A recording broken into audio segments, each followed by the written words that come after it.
جارمی میں موجود ایک روایت ترمذی نمبر 2306 میں ہے کہ حضور نبی اکرم صلی اللہ علیہ وآلہ وسلم نے مسلمانوں کو 7 چیزوں کے پیش آنے سے پہلے عمل صالح میں جلدی کرنے کی تلقین فرمائی۔ پہلی زبردست غربت ہے۔ اس سے مراد وہ مالی مشکلات ہیں جو انسان کو اللہ تعالیٰ کی اطاعت سے غافل کر دیتی ہیں، جن میں اس کے احکام کی تعمیل، اس کی ممانعتوں سے اجتناب اور تقدیر کا صبر کے ساتھ حضور اکرم صلی اللہ علیہ وسلم کی روایات کے مطابق سامنا کرنا شامل ہے۔ اس کے علاوہ دولت پر زور دینا کسی کو حرام کی طرف دھکیل سکتا ہے۔ ایک مسلمان کو یاد رکھنا چاہیے کہ جو بھی نیک عمل حرام سے جڑا ہوا ہے اللہ تعالیٰ اسے رد کر دے گا۔ صحیح مسلم نمبر 2342 میں موجود ایک روایت میں اس کی تنبیہ کی گئی ہے۔ صحیح میں موجود ایک روایت کے مطابق اللہ تعالیٰ نے زمین و آسمان کی تخلیق سے 50,000 سال پہلے تمام مخلوقات کے لیے رزق مختص کر رکھا ہے۔ مسلم نمبر 6748۔ لہذا ایک مسلمان کو اس بات پر بھروسہ رکھنا چاہیے کہ جب تک وہ اسلام کی تعلیمات کے مطابق حلال طریقوں سے اس کے لیے کوشش کرتے رہیں گے تب تک ان کا حلال رزق ان تک پہنچے گا۔ ایک مسلمان کو یاد رکھنا چاہیے کہ اللہ تعالیٰ اپنی لامتناہی حکمت کے مطابق اپنے بندوں کے لیے بہترین چیز کا انتخاب کرتا ہے۔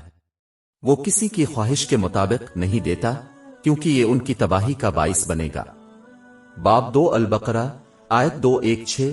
مگر عجب نہیں کہ ایک چیز تم کو بری لگے اور وہ تمہارے حق میں بھلی ہو، اور عجب نہیں کہ ایک چیز تم کو بھلی لگے اور وہ تمہارے لیے مضر ہو، اور ان باتوں کو خدا ہی بہتر جانتا ہے اور تم نہیں جانتے۔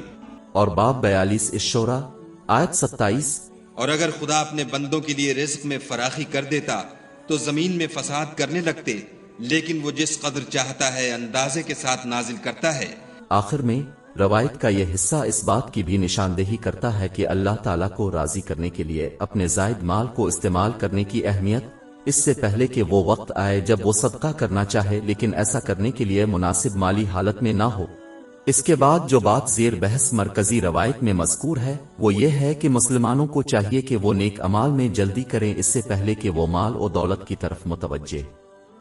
دولت بذات خود برائی نہیں ہے، لیکن اس پر منحصر ہے کہ کوئی اسے کیسے حاصل کرتا ہے اور اسے استعمال کرتا ہے، یا تو اسے ان کے لیے بڑی نعمت دونوں جہانوں میں ان کے لیے بڑا بوجھ بنا سکتا ہے۔ اگر کوئی مسلمان اللہ تعالیٰ اور لوگوں کے فرائض میں کوتاہی کرتے ہوئے زائد مال حاصل کرنے کی کوشش کرے اور مال جمع کرے ضائع کرے تو یہ دونوں جہانوں میں اس کے لیے بڑی لعنت ہے۔ باب 20 طٰہٰ آیت 124۔ اور جو میری نصیحت سے منہ پھیرے گا اس کی زندگی تنگ ہو جائے گی اور قیامت کو ہم اسے اندھا کر کے اٹھائیں گے۔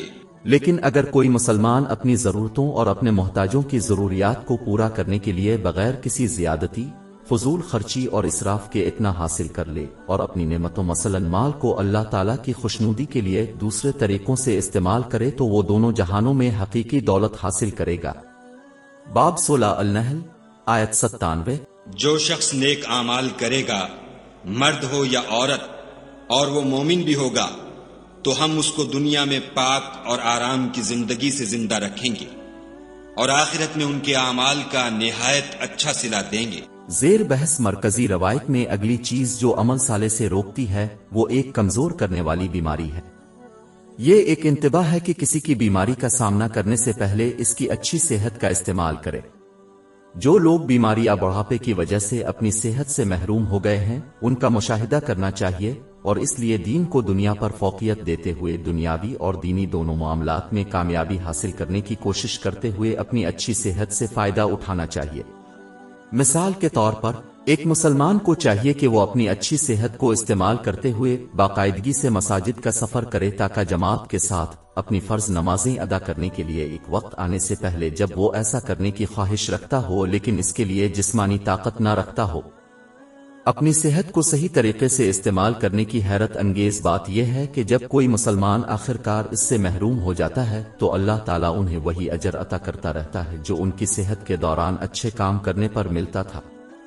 امام بخاری کی ایک روایت میں یہ نصیحت کی گئی ہے، ادب المفرد نمبر 500۔